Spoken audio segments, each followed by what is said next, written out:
Hello, everyone. I am so happy to announce the launch of Season 2 of The Mason J. Show. Welcome back if you are a listener from before, and welcome here if you are a new listener. This season of episodes will have video and audio for all the episodes. The audio can be found on all your streaming platforms, and the video will be available on YouTube and Spotify completely for free. Don't need an account to check those out. Please do watch the video if you have the time, as I think you'll enjoy watching it. Today's episode is with Nicholas Gilson, a creator and founder of Gilson Snow, making high-quality skis and snowboards with U.S.-made materials out of Pennsylvania and shipping these boards all around the world to outdoor enthusiasts alike. I'm so excited to bring you guys this episode, as there went much in the making to get this produced and lined up, and it's just a fantastic episode. Also, guys, one more thing. Gilson Snow was kind enough to offer the listeners of this podcast a 10% discount store-wide at gilsonsnow.com. All you have to do is use the code MasonJShow, all one word, at checkout to redeem this discount, and this is good for their brand new lineup of snowboards and skis they just dropped this week. Go ahead and check those out. They have some incredible artists making their artwork for their boards and some incredible US-based manufacturing behind the technology and the ride of Gilson snowboards. Check them out at gilsonsnow.com. This code would be fantastic for you to use as it goes to support Gilson in their further creation of snowboards. It supports the Mason J Show so that I can continue producing episodes and traveling, and it also gets you guys a little discount on some high quality outdoor gear from gilsonsnow.com.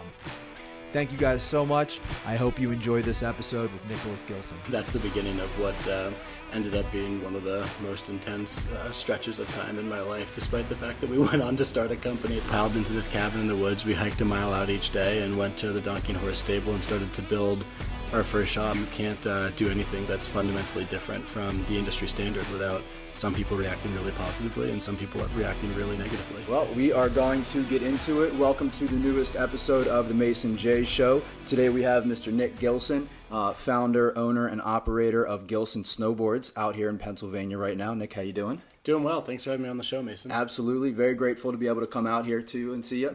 Just to let you guys know, I flew out from Colorado to be on location for this podcast. Gilson has a huge summer snow day event that's currently being set up behind us for tomorrow on Saturday. Do you want to give a little preview of what's going on with that? Yeah, this started as a way for us to give back to this amazing community where we live. They've really taken us under their wing, especially in the early days when we were a really young fledgling company living in a cabin in the woods with no running water or electricity and hiking out each day to our first shop in a donkey and horse stable. So, we 6 years ago said we're going to have a awesome party, a kick-ass party. We're going to have free beer for everyone. Anybody can come, free entry, just a way to say thank you. And now, 6 years later, it's grown into this massive party with thousands of people and still free beer and spirits and wine from all of our partners, and a huge rail jam competition on the Iron Mountain with real snow. One of the warmer days of the year. It's going to be a beautiful day, 80 degrees and sunny. And food trucks and the Unbeatable Snow Beast Challenge, where people are going to be playing mountain games, over 5,000 cash and prizes. It's just going to be a great day to get together and hang it outside and have fun. That's awesome. And now you guys just did a second, this is the second summer snow day of the year. The first one was in Philly. This is the first time we've done one off-site. So we built, our crew is crazy. They built this Transformers-style Iron Mountain that can be transported on a trailer, and then it goes up on hydraulics and folds out to this full rail gym setup that's now set up next to the OG Iron Mountain. So we'll have two slopes going down into the old and the new, into the rails. Yeah, exactly. And so we set up in Philly with Xfinity Live, and Yards was there and Red Bull, and it was it was awesome. Really cool to see. We started as literally out of a donkey and horse stable, right? So it's cool to see this business now, coming up on a decade later. Being able to do more and more things for this awesome community and with this awesome community. And that's something I want to get into as the podcast goes, is kind of the origin of Gilson, how you guys got the company really off the ground from working as a school teacher for his 5th and 6th grade class, which is super fascinating to me, and just like a great example of somebody having a dream and stopping at nothing to make it happen.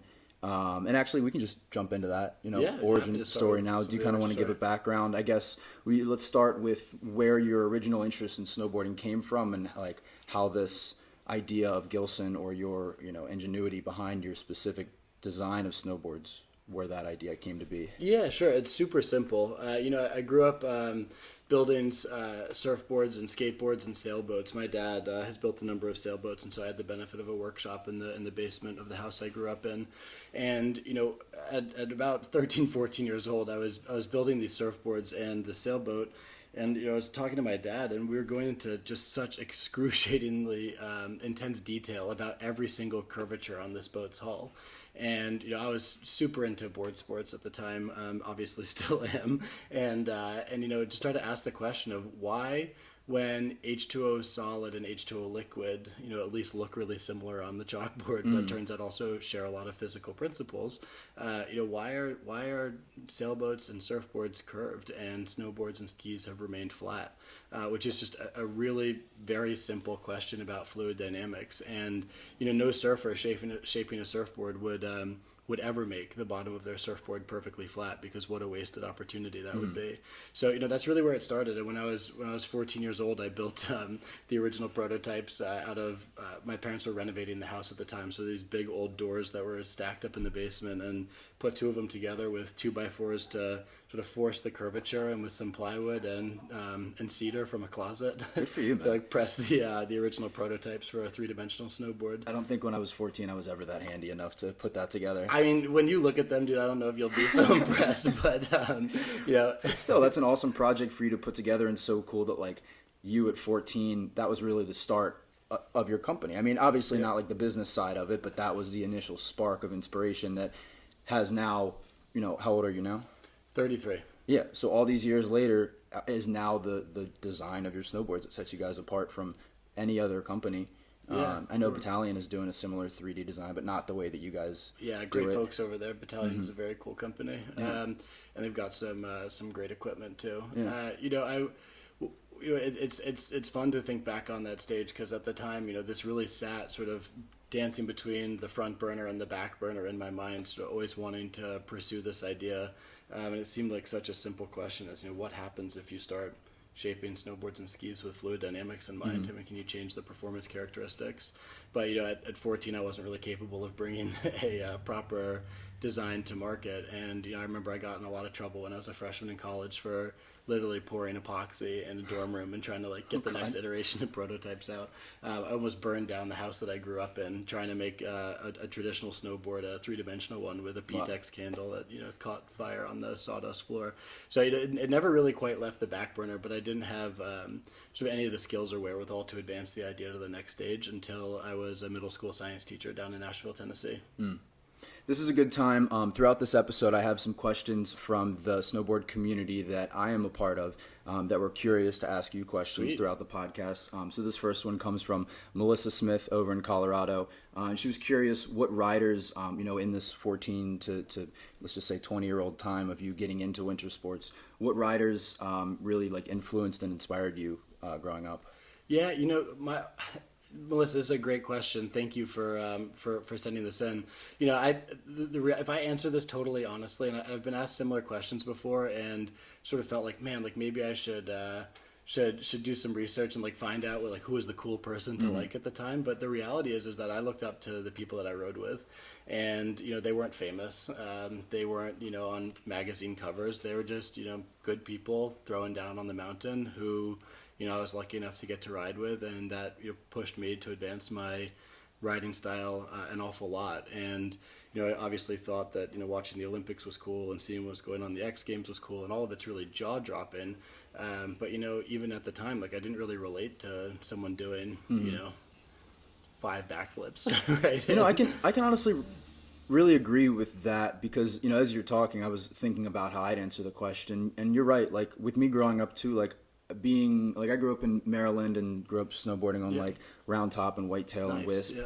And there weren't any like profoundly great boarders out there that I can remember, at least. But yeah, the people in my circle too that had the biggest impact on me were the guys that were just like, a little bit better than I was, that I was able to ride with them. And those experiences are what pushed me to get better and better. Totally. And so approachable too, right? Like you can talk to those folks and you can ask them, like, what am I doing wrong here? What could I do better? Am I dragging my back arm? Right? And a lot of them were like my close friends too. Yeah, like exactly. Nick Scardo, Travis Tafoya, you guys were huge inspirations in me getting better at snowboarding.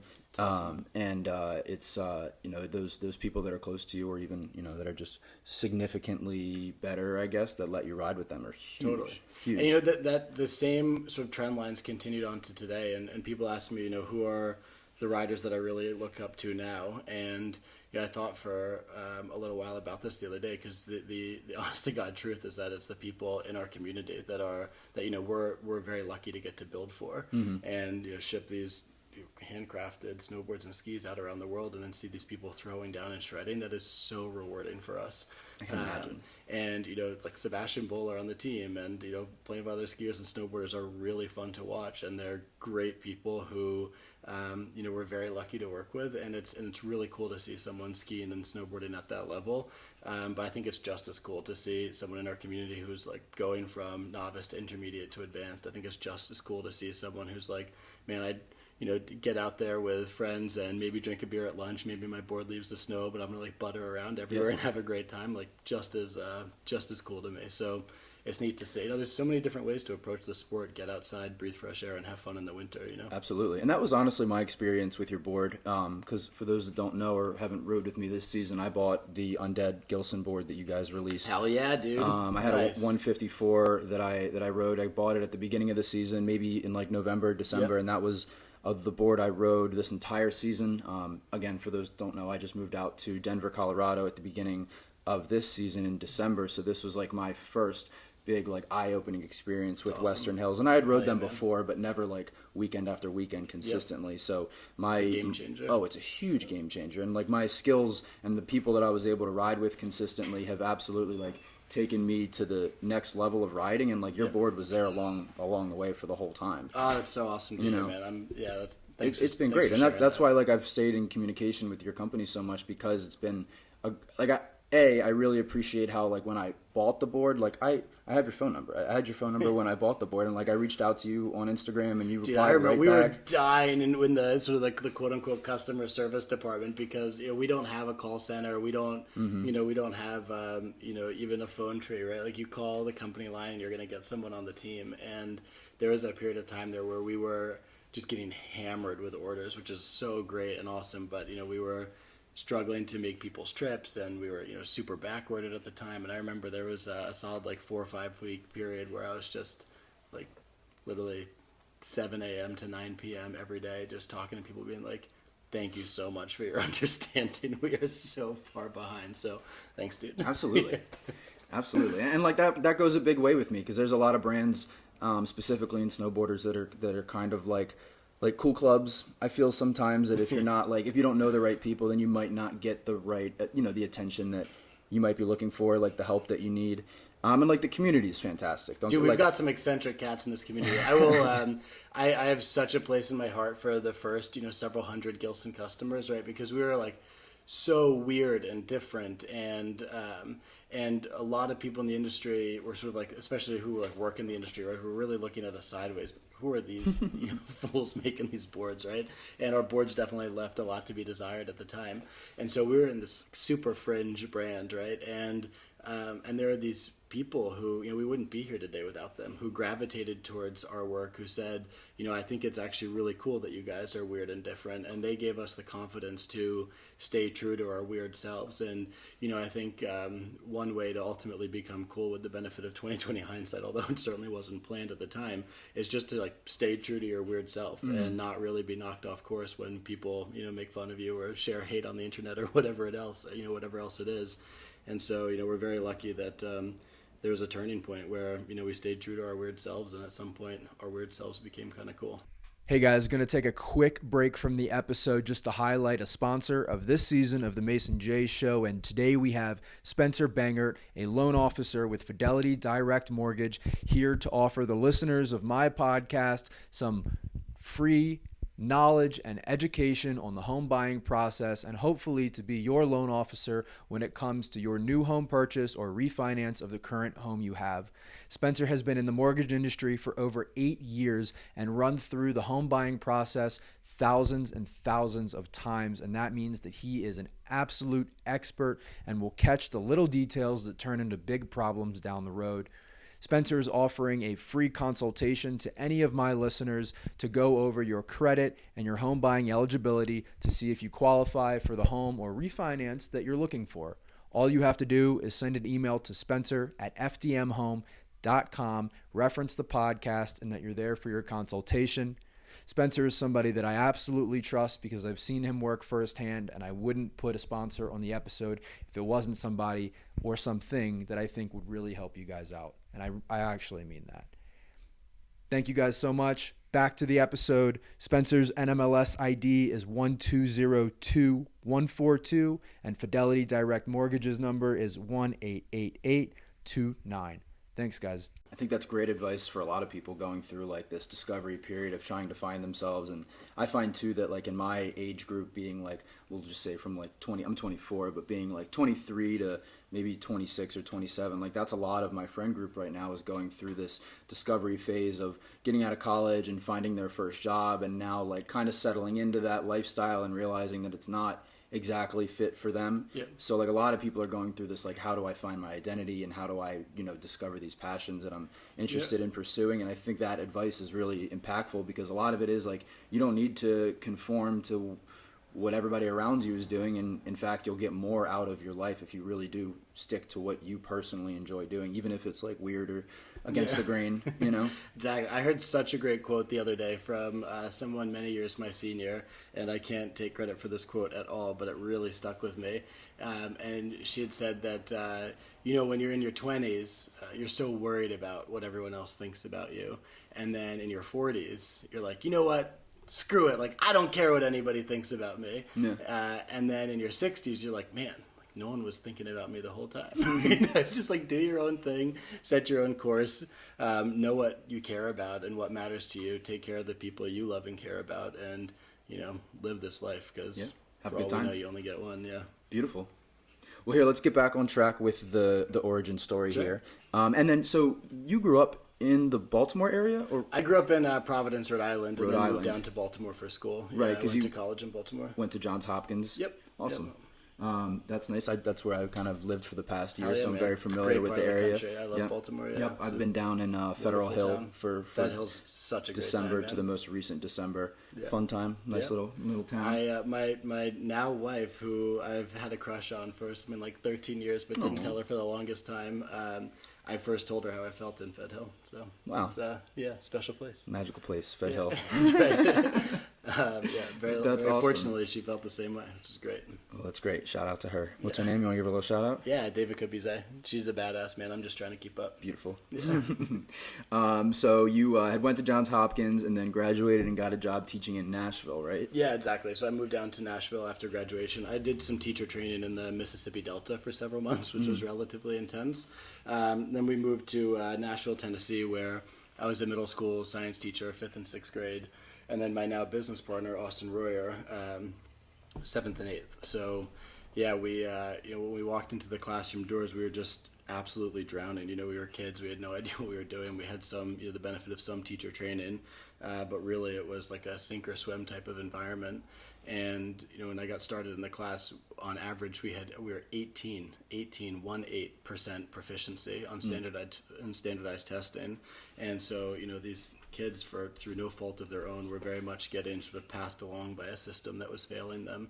So that's the beginning of what ended up being one of the most intense stretches of time in my life, despite the fact that we went on to start a company there. I think there were days in that period of going from 18% proficiency and building up together that were, as intense as the most intense days building this business. I feel like when I was in school, and I mean, my experience is going to be different than the experiences of kids in Tennessee, but maybe not so much at the same time. Like, I can agree. Like, I remember being back and just myself trying to find my way through the classes. And I know you touched on standardized testing and, like, how stressful that can be for students. Totally. and like it must be such a hard job for teachers to have to like. I have so much respect for teachers, man. Like, it's just, it is, not only is it a hard job, but it's an exceptionally important job. And yeah, I mean, it requires an insanely diverse set of skill sets, and it requires you to be sort of consistently, focused on many different people in an environment, and make sure that you're not just, leaving certain groups or certain people behind. It's a challenging job. I bet. It's well worth it though. Highly rewarding. Now, how did your occupation and passion of teaching turn into this snowboarding company? Yeah, so, more or less by accident, right? One of my favorite quotes is from John Lennon, and it's, life is what happens to you while you're busy making other plans. And so basically I was drowning, right? We were 18% proficiency. The kids had this extreme fear of failure around this standardized test that they believed would sort of set the course for the next several years. I mean, teachers were fired over poor test results, right? And kids were, it was really sort of a not setting up the incentives in the right place, but we don't have to go into the shortcomings of aspects of the American education system right now. But suffice it to say that these kids had a real fear of failure. They had a real desire to be successful, but hadn't sort of clicked in terms of being able to be in an environment where they could be successful. And so, what we ultimately decided to do was throw out the curriculum. So it was very much like teaching towards the test with multiple choice questions, and students being basically expected to memorize. And my observation was at the time is that like this isn't even if they can memorize this and ace the test, it doesn't really help you in the long run. Right. And if we're at 18% proficiency now, if we grow 1 year this year, we're failing. Right? We need to grow 5 years. Literally, we need to grow 5 years in 1 year. And so we, the first thing that we did is we rallied around a common goal, which is that we're going to be the fastest growing science class in Nashville, period. And that was the goal. And we would recite it together multiple times per day, completely aligned around this one goal. And there's this idea that, we're all in this together. I took the desks, which were previously all facing the front of the room in like a lecture format, and we turned them so each of, 3 desks they're in groups of 3 and pointed towards each other. So we got rid of the lecture. We moved towards group work, right? So students ahead were teaching students behind and reinforcing their concepts, and students behind were learning from other people in the room. And I was basically able to walk and be a part of this. And I started to get in a lot of trouble with the administration because my classroom looked like absolute chaos. Right. But we started to make some pretty significant gains. So we were seeing it in the data. And then this move towards hands-on learning was really working. And so we started these weekly labs and daily labs and monthly labs, and that ultimately grew into this year-long, what we called at the time a curiosity project. And the only rules were that you had to care what you were care about what you were researching. That was it. Total freedom to explore decide whatever they wanted. Yeah, kids were like looking into why we dream. It was really, there was some very interesting projects. And in an act of solidarity, I brought in that original prototype 1 that I had built when I was 14, when I was my student's age. And I said, look, this is what I was working on when I was your age. I'm now going to return to this project a decade later and pick up where we left off. And this will be, sort of grew into the example project for the class. And so, we started building and designing these 3-dimensional snowboards together as part of the year-long curiosity project. Now, did you do that like in class? Were you working with the students on building that? Or was that something you did on your own and then brought in like subjects to like show the kids how you were definitely progressing? Both. So a lot of the sort of like the thinking and the reasoning and sort of the planning and the design and the experimentation was happening in the classroom, and a lot of the build stuff was happening in the crawl space that Austin and I had drilled out in the house that I was renting. And we built this old press out of 6x6 logs of wood and metal straps to reinforce it, and we built this big tube out of a skidder tire that we wrapped with a wedding tent, and for 2 weeks I sewed it shut with tuna fishing line, and then hooked it up to a compressor, which is how we delivered the original pressure for the pressing before it exploded after the first 5 or 6 prototypes. Did you get any like kickback from the school for kind of going against the grain and Oh yeah, absolutely. No, I almost got fired 3 times. Wow.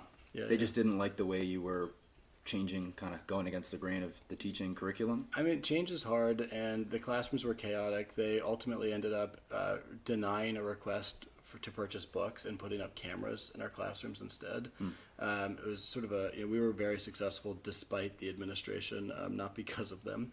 And so we did have to go a little bit against the grain, and I got in trouble a great number of times. Almost got fired several times. A few of my other teachers on our team did get fired. But we just knew what was working, right? And I knew that they wanted, we had the same end goal. We were just disagreeing about how to get there. And so I knew if I could put points up on the board and show them with data that, yeah, my classroom may look like chaos. It may look like something that's very different than what you're used to. It may not be neat and tidy for your tours through the school with the superintendent, but like we're getting this done. Yeah, the kids are learning. Yeah, we're getting this done. I mean, it sounds like they were engaged. I'm sure they enjoyed your class. Yeah. If it was something different than like the mundane. It was loud, lessons. It was boisterous, and it was a lot of hands-on learning, and there was a lot of students helping each other and working together. And by the end of the year, in 1 year, we had gone from 18% proficiency to 88. We were outperforming the wealthy kids in the district next door that had tons more resources, and we launched the company out of the classroom. Yeah, and the school still didn't want to acknowledge that you guys were doing something right. Then they did. We got ranked. Austin and I were #1 science teachers of the year. Our class went from being unranked of thousands to being in the top 4 in the district, and now our lesson plans have been distributed throughout the Tennessee education system as an example for how to write a curriculum. So nice. we very much changed the way of thinking, but almost lost our jobs many times in the process. But there's a benefit, right? I was a 23-year-old kid. I was your age. Right? I was a 23-year-old kid at the time, and if I got fired, like I didn't have a family, I didn't have kids to feed, and it turns out that if you're in your early 20s and you have a teacher salary, whatever it is, right? Like it's, yes, a low salary for kids graduating. I was making, people who are listening to this now graduating, going to Deloitte will be shocked, but I was making $34,000 a year teaching, and I was like bawling out because I really had no other costs. Right.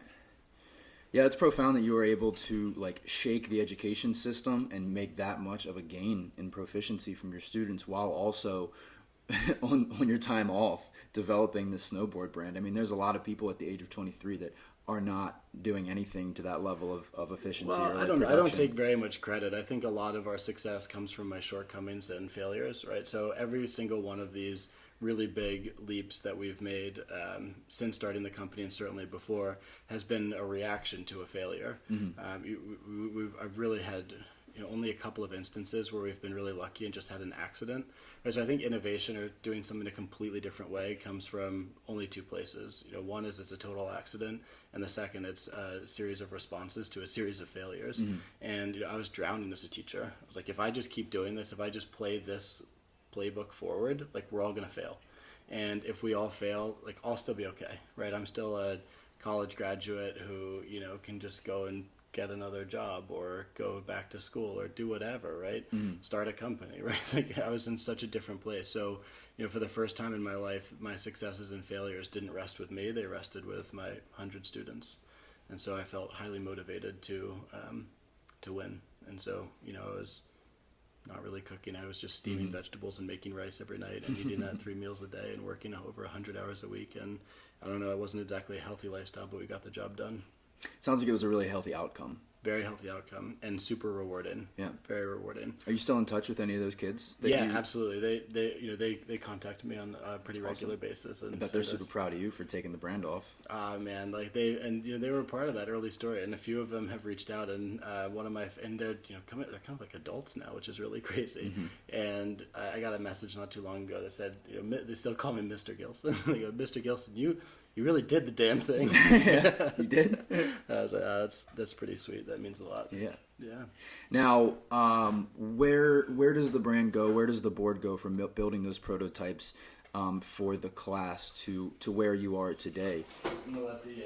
Oh yeah. Hey, you wanna join? There's a little puppy that's gonna join us. This is Otis Redding. Say hi, Otis. All right, you done scratching at the door, dude? We got a lot of dogs on the property here. Sorry. Okay, back to your question. Yeah. So you made the prototypes in class, and then what was the procedure from taking the prototypes and testing them on the hill and finding like the designs that worked, and like did that initial prototype design work out? No, it was total rock bottom failure. Okay. And I was expecting the moon too. I'm sort of an undying optimist, and Austin's very much a realist. So I thought that one and done, we were going to have nailed this with our first set of prototypes. And now if you check it, I'll show them to you. They weigh like 20 pounds. They're the heaviest snowboard you could possibly imagine riding. They don't flex at all. And Austin described them as like trying to ride a canoe down the mountain. Oh, They were a challenge to ride. But despite that, I rode them for 4 days because we were collecting a lot of data. And it was at this time we didn't really know or believe that we'd be launching a company, although it was definitely sort of a flame was catching on the back burner. But so I'd gone out there with research studies that I had designed with our students, and so we had basically a middle school science testing set up out in Colorado, testing these initial prototypes.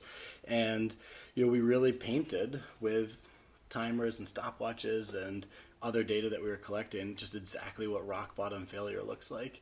And so I took that plane ride back to no, it wasn't a plane ride. We drove back to Nashville from Colorado, and I remember that drive sort of just like pit of the stomach, right? And like we're turning this in. I've spent way too much money of my small teacher savings pursuing an idea that was supposed to be in the name of education, and here we are with these failed prototypes many months later. And so I had to go back to the classroom, and I stood up in front of the whiteboard, and I looked at all the students, and I was like, we're going to quit this project. It doesn't work.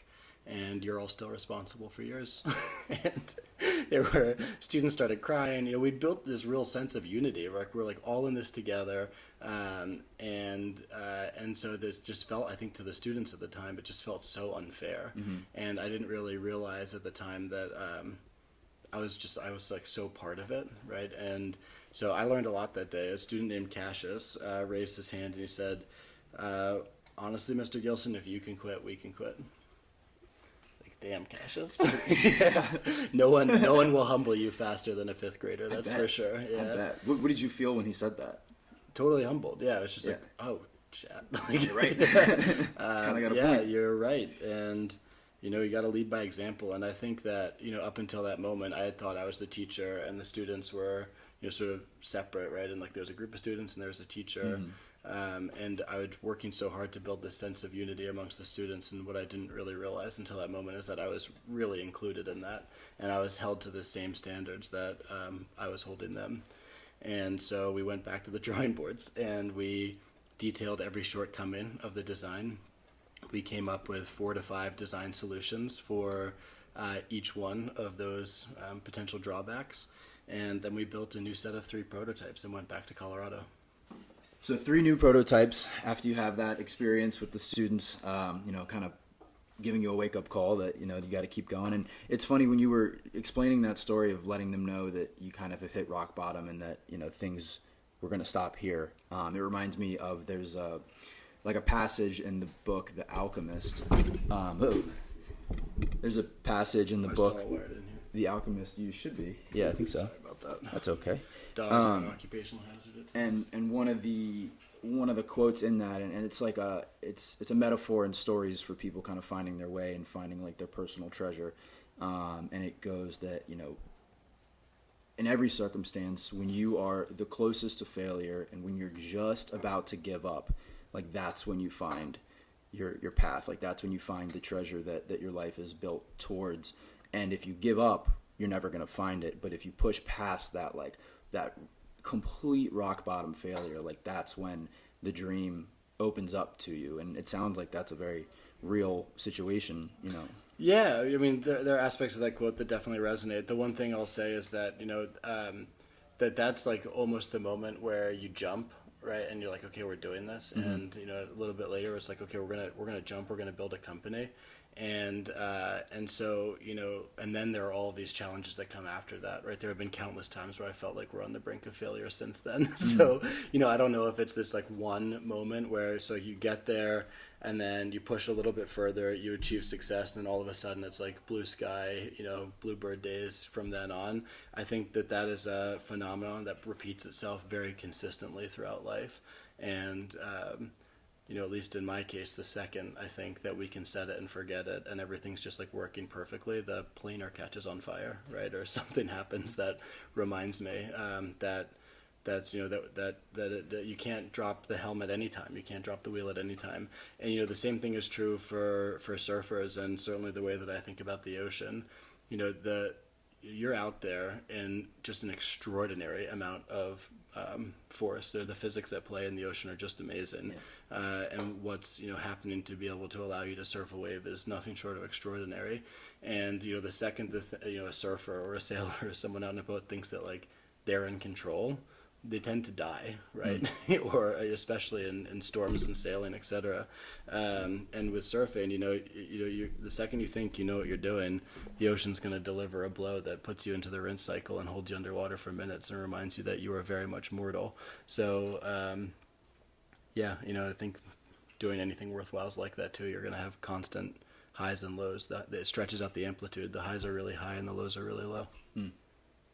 I feel that same type of energy that you described from the ocean is definitely very much in play, in the mountain environments as well. And like, I don't have much experience surfing, but I can definitely relate that to the times of camping and hiking and just like feeling the like raw force of nature sometimes, and how, you have to have like a constant acknowledgeable respect of where you are is the right word. And what's around you, because if you take the environment for granted, or if you think that like this isn't the right way to put it, but like if you think that you're better, that you're more like accomplished and you can handle everything that could possibly be thrown at you, like that's when you slip, that's when you fall. Totally. I think one of the most dangerous things when setting out to do any of these types of things, whether it's paddling out into the ocean, climbing a mountain to rip down it, or building a business, hubris, right? Sort of this, hubris is incredibly dangerous. Mm-hmm. We have another question that I wanted to slide in here, since we're getting into the beginning of like the building of Gilson. This one comes from our own Katie Wilkinson. How did you find and build a team that kind of trusted the vision, and was it hard?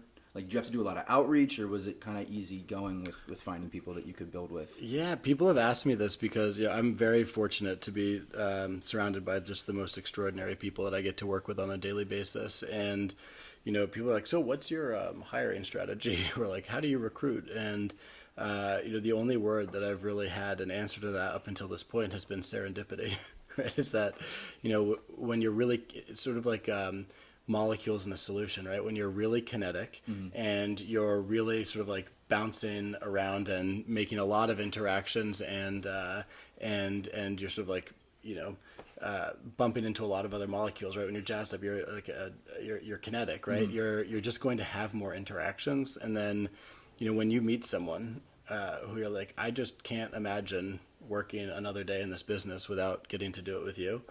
You just figure out a way to hire them, and it's not job description based. It's not like, okay, these are your tasks. Like for the right people who can really build a business like this.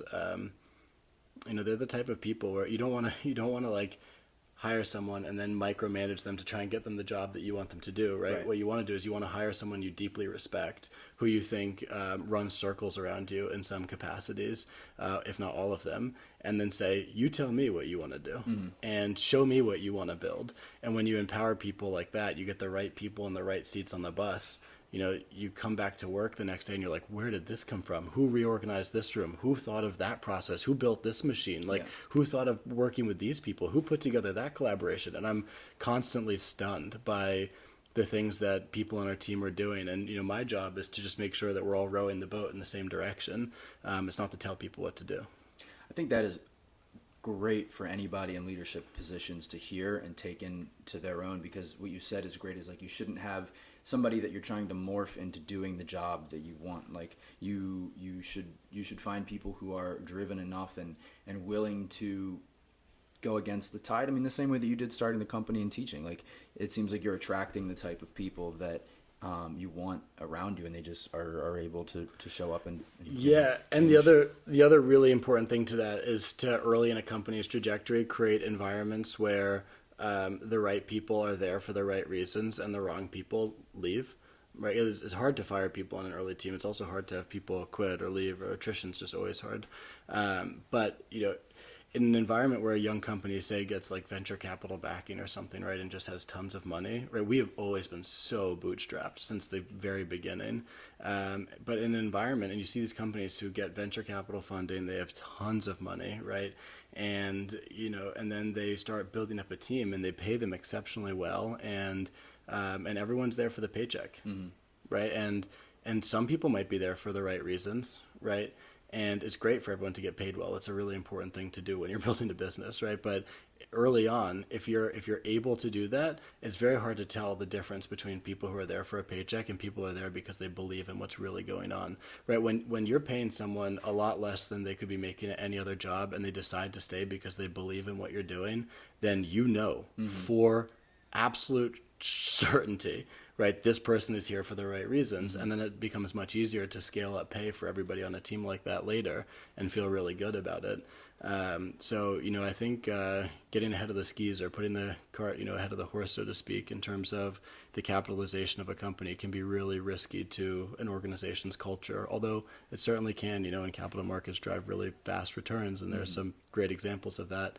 I guess I'm just really thankful that we've been able to build this business this way, and that I know that the people around here are, they're here for the right reasons, and they're all much more talented than I am. That's beautiful.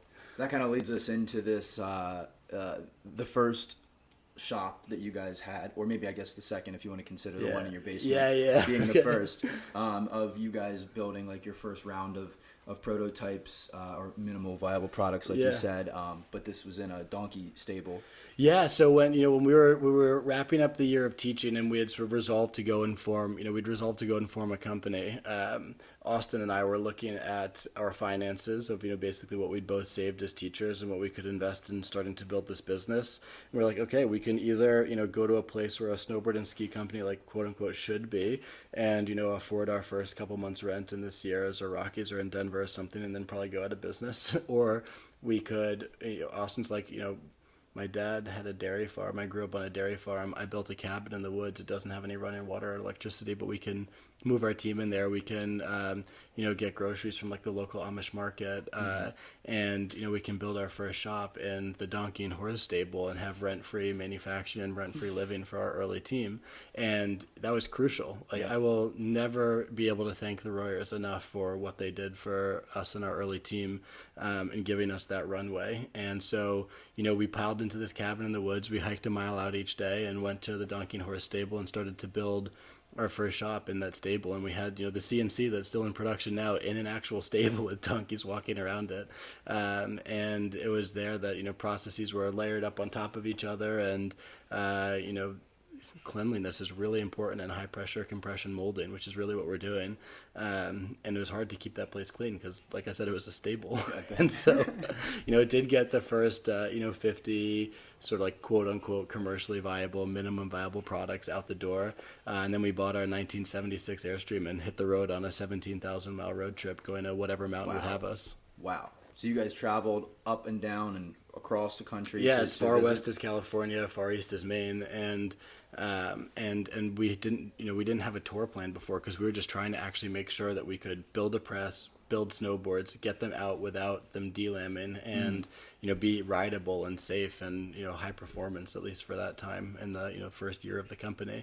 And so we didn't have the time to plan the tour. So we planned the tour on the drives. Nice. And so we went, Smugs was the first mountain to say yes. We went and did our first demo ever at Smuggler's Notch. I've got a place in my heart for Smugs always for that. Shout out Smugs. Yeah, shout out to Smugs big time. And, then we started calling mountains, and the next one that said that they would have us, we went there, and we ended up it was like as if you took a handful of spaghetti and threw it at a map. That's what that's what our tour route looked like. We were really all over the place. Nice. It was fun though, man. It was like a 6-month party, traveling around the country with these minimum viable snowboards, drinking beers and hanging with snowboarders across the country, and just sounds like a great time. Getting feedback and seeing what on earth we could do to build this business. And what kind of feedback were you getting from the community? Yeah, it actually, so that experience, and then the years and years of tours that we've been running since then have really cemented in our DNA this idea of being connected to the community and being a community-driven snowboard and ski company. So when you look at everything from who we're working with for artists and who we're collaborating with brands and musicians and sports teams, what the designs of a Gilson Snowboard and Ski look like, right? At one point I designed all of this stuff, right, like with basically, call it finger paint, right, like with like crayons, like pencil and paper and a notebook, and then Adam took it to CAD, and now our community and Josh Wong and the ride team and the ski team and the community base have all offered this collective knowledge that has advanced the product so much further than I ever could have possibly imagined in isolation. So it really is very much a community-driven effort at this point. And so when you say, like, what types of feedback do we get? Like, truly everything. truly everything. And the hate's been helpful too. It's highly motivating. You can't do anything that's fundamentally different from the industry standard without some people reacting really positively and some people reacting really negatively. Do you feel like having this based and driven out of Pennsylvania here on the East Coast helped the brand at all? Because there's not like a influx of snowboard companies out here. Like, did you being the only one out here really going down this path, did that help to get you guys some notoriety or help you not to be like flooded by other brands? Yeah, what I'll say is that unlike most snowboard companies, we actually make our own stuff. So we actually run a manufacturing facility and a brand and go from locally grown, Pennsylvania poplar trees to finished goods that we're shipping out to countries all over the world. And so we run our whole process, which means that unlike most companies, we incur costs on that whole process, right? And so we're really investing in high quality raw materials, better build practices, American labor, and all of that. And so, if you're going to manufacture in America, I highly recommend you don't do it in downtown Manhattan or downtown Denver, right? Just the cost of living is so high, you can't really make it work. And we're already, the raw cost of materials in our boards is already triple our competitors. Mm-hmm. So on one hand, being in the Susquehanna River Valley here in Pennsylvania has been important because you can actually run a viable business here, it turns out. And that's also partially because there's such a rich woodworking heritage in this region. And so, because of that reality, there's so many talented craftsmen and women in the area who have brought so much knowledge to the business, both in terms of how we're shaping our snowboards and skis, but also, being able to pull a machine apart and put it back together, not necessarily even knowing what all the parts are called, right? There's just so much knowledge in the area. And then, also it's a great place to be able to get outside, right? We're like right on the river here. We can, go paddling together. Mm-hmm. We can, people go fishing during lunch, leaving the factory to the Penns Creek that runs through the property. So it's a great place to be outside. And, I think the last point that's probably the most relevant in terms of the early business surviving is that, if we had started this brand in Colorado, we would have been a dime a dozen, right? To your point. Yeah. And here we were like this diamond in the rough. And so we got the attention of newspapers and magazines and economic developers and people in state government who are like, this is good for Pennsylvania. It's actually really, and the fact that Gilson's growing and now at this point, right, shipping to, over 42 countries globally at this time, this year so far, Pennsylvania recognizes this as an opportunity for the state to build community around the outdoors and getting outside. And so the state and the community here has really taken us under its wing in really meaningful ways, especially as we're a really young company, and certainly now. And, without that support, I don't know that we'd be here. So I think being in the Susquehanna River Valley has been a hugely important piece of our story. That's very impactful. That makes me honestly love the company even more. The fact that you guys are so integrated with the community, and again, not a dime a dozen, not another snowboard brand that's out here just trying to. I mean, not to talk bad about any. That's not what I mean by that. No, statement, I've got tons of respect for the other brands in this space, absolutely. man. But There's some amazing people running snowboard companies and working at snowboard and ski companies in our space. Yeah, and I love that you guys are so community focused and so driven to. Have all your materials out of Pennsylvania and have everything based on U.S. soil and really just give back to the community that is supporting you guys to grow. Yep. And you've been like that since the start, from growing this with your students, in Tennessee and just all together all the time. And yep. I think that's such an important thing, at least for me, in a brand. And I really support that you guys have that as such a priority. Well, thanks, man. I mean, we literally wouldn't be here if it weren't for you and your perspective and people like you, right? It's that the fact that that people in our community resonate with that and want to be a part of that and are willing to, even at times pay a premium for higher quality American-made products. The fact that they want to feel closer to the company to begin with, we're super lucky. And I recognize that if we were here making pallets or cabinets, we wouldn't have that benefit. So I feel very lucky on a regular basis to be making something that doesn't just provide a benefit or make money or anything like that, but literally delivers huge amounts of stoke all around the world. Yeah. And then we get that stoke back in droves from our community members. And it just makes this life so much fun. That's awesome. And I'm also super loyal to the East Coast and growing up in Maryland and Baltimore. And, I was in Boy Scouts when I was growing up. Nice, so I grew up camping in Pennsylvania and Virginia and Maryland. Nice. So again, that's a big brownie points for you guys. Just I'm very Nice. loyal to this area. I wanted to slide in another question from one of our community members, Christopher Tardy. Love you, man. He was curious, what has growing up and growing through this company, what has kind of sculpted the person and the character that you have now? Because your morals and the way you do business seems very profound and very confident in you sticking to the people that believe in you and you believe in them. Was that just something that generated over time? It certainly feels pretty organic from my perspective. I think really what it stems from amazing people and gratitude, right? It's really what it boils down to. It's all about the people. It's the people that we get to build for around the world, the people in this community who are so stoked up and sending us stoke every day. It's the people on this team that are pushing me to be better and pushing each other to be better every day. And so it's all about the people. And I feel an extreme amount of gratitude for all of those human beings and the effort that they've made, and the work that they've put in, whether community members are on this team, to make this just really rewarding for everyone. And now this weekend we get to party with thousands of people here at the factory, and I'll be here kicking it together, which is great. But yeah, so I think like a lot of people who are successful and make money make the mistake of attributing it to their own skills and their own know-how and their own intelligence, and certainly aspects of that can be Otis. Yeah, let him out. Thank you. Sorry about that. Yeah. Cool. And backing up there, sorry. Yeah, little interruption from the dog. So it seems like a big part of what's perhaps made you such a humble and respectful person is this acceptance of bringing in failure to then grow from those experiences, because it takes a big person to be open to failing at something and having that. Like a lot of people. No, I'm just used to failing. Like, so I grew up dyslexic and still am dyslexic, and I think that's a part of it too. Is just not. I never had a period in my life where like things came super easily, and so being exposed from a young age to relatively consistent failure, and then learning, and it took me many years to do it, but learning that okay, if I come up with a failure or come up against a failure, I can work really hard, I can digest it, I can think, and I can work 4 times harder than the average person would have to ultimately get to a success that then may be more meaningful or in a different place than someone else would land.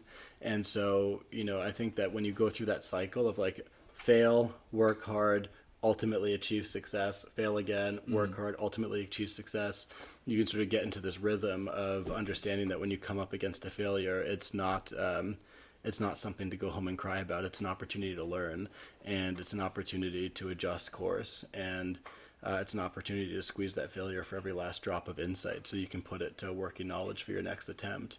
I think that, in my role as a teacher too, it's the teachers that failed quickly, and it was really hard to watch, were the ones that had never failed before, right? There are these kids who would end up in the classroom who had, aced every class, then aced the SATs, then aced every class in college, then got into teaching, and like, holy smokes, like this is really hard. And no matter how good you are, how talented you are, there is no exception. As a teacher, you will get flattened many times. And so if you've never had that experience before of being totally broken down and having to build yourself back up, I imagine it's really, really hard, especially at that age. So I'm very lucky to, I think, not have had a lot come easy, at least academically. And it shaped you into being a business owner and somebody who is changing the tide in the snowboard community. Well, I don't know if I get to take credit for that. It's certainly the people on this team that are making this happen, and the people in the community. But I'm just very lucky and fortunate to be surrounded by this great group of people. Beautiful. We're going to do one more question from the community here. This Great. one's from Travis Tafoya out there in Colorado as well. And he wants to know what's next for Gilson. He says you've built the brand. You've built the boards, you're selling the boards, and how do you continue to grow and develop as a company? Yeah, I think that the most important thing for us at this stage is that we've gone from a proof of concept, painting what's possible at a relatively small scale, right? We've got a facility that's less than 10,000 square feet here in central Pennsylvania. We're shipping out boards to 40 plus countries around this world year to date. We've gotten to basically base camp, right? And if you're climbing Everest or climbing a huge mountain, right, base camp's at 17,000 feet. So you've climbed up a reasonable way, right? But if you just keep going for the summit, you're going to run into trouble. Like, you need to take a break, take a deep breath, batten down the hatches, the tent, right? And in our case, refine our processes, dial in our machines, dial in our designs, dial in the way in which we work with partners in the community, get everything completely refined before we keep climbing. And we're doing this in such a fundamentally different way. No one's really done this in this space before, at least not at this scale. We don't stock inventory overseas and then put it into distribution and retail, right? Like, we built your board for you. And we have no overstock waste at the end of the season, right? Because we didn't, every board and ski we build has a home. And in that way we can do these personalized projects and limited time offer drops and really cool collaborations with these amazing folks. But the trouble is then we can, if it gets really successful all at the same time or multiple things hit at the same time, we can get pretty back ordered on this growth sprint. So I think, the real challenge right now and what I want to do is both because of the community aspects and because of the sustainability story, right? And, our supply chain's tight. We have fundamentally less carbon in our snowboards and skis than our competitors do because our supply chain's right here, right? We're not harvesting trees in Europe, shipping them to Asia, pressing them into snowboards to then ship them back to America and Europe, right? And so we're finding this better way of doing business. It's better for the customer, it's better for us, it's better for community relationships, and it's certainly better for the planet. And you get cooler products that are built for you and have your art and your design instead of having to choose between the right performance model and the right artwork. And so now we need to take this from being this little experiment that's now achieved some level of scale. And I feel very strongly that we don't keep this small, right? I want to set a real standard for other people, and it's not about money at all. It's about proving and at times forcing a better way of doing business. And to me, money is like oxygen, right? It's like if you don't get oxygen to the right organs in your body at the right time, they will literally atrophy, right? And you'll die. And the same thing is true about a business. If you don't get money to the right Otis.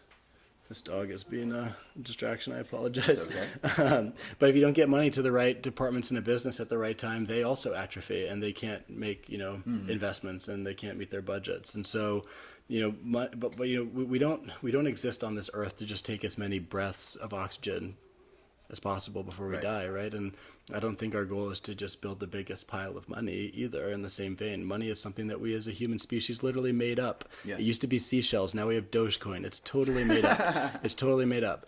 But it's an important piece of the puzzle. And so, the goal for me here is, and I think for our team, is to build something that's really valuable, paints a picture of what's possible for our business in this industry and what could be possible in other industries by looking at things a little bit differently, and to have a hell of a good time along the way with the people on this team and the people in this community. So that's awesome. Thanks for being along for the ride, man. Yeah, absolutely. And I think that outlook and people hearing this podcast and your story are definitely going to motivate others to not necessarily be money focused, but realize that there is a possibility to have a dream and to build it and to find people that believe in the dream with you, and really just through being respectful and being humble and being driven and accepting failure, like that really most tasks are achievable. It might not be achievable the first time that you go through it. It might not be achievable the next time, or you might have to recalibrate 3 or 4 times before it actually works out. But I believe that, with constant effort and accepting the failure along the way, that like you'll be able to make it through to this outcome that you dream of. Yeah. And regardless of whether or not that's true, the inverse of that is certainly true, which is that if you quit at the first stumbling block, it definitely won't work. Right. So, nothing's guaranteed, and you need to know when to pivot, and you don't want to be like bullheaded or pig-headed and just stick to something, and ignore all data. But you really do want to be open-minded and willing to respond to things that maybe you didn't want to hear, and things that are data that you wish looked differently. But you have to just be honest, confront the brutal facts, and then make the best decisions for you and your team and your people for the future. Awesome. Awesome. We're going to wrap this up here. We're heading towards an hour. Is there anything that you'd like to plug that Gilson's working on in the future, or where they can find you guys and your content and your boards? Seriously, just thank you to you, Mason, and the entire community here. It really means an extraordinary amount, and we know we wouldn't be here without this crew and greater community. So Awesome. Thank you for everything you're doing, and thank you everyone out there listening and for tuning in. And yeah, we've got our line dropping here later this month. We got some boards behind for the first sneak peek and early reveal here, and a lot to look forward to this season. So hope to see you out there on the mountain, get to take some turns together. Absolutely, out there in Colorado if you guys make it out this winter. Hell yeah, man. See you out there. For sure. Thank you, everybody, for listening. I will catch you on the next episode. I hope you enjoyed this episode with Nicholas Gilson and the Gilson lineup. Thank you all. It's been an absolute pleasure. Adios.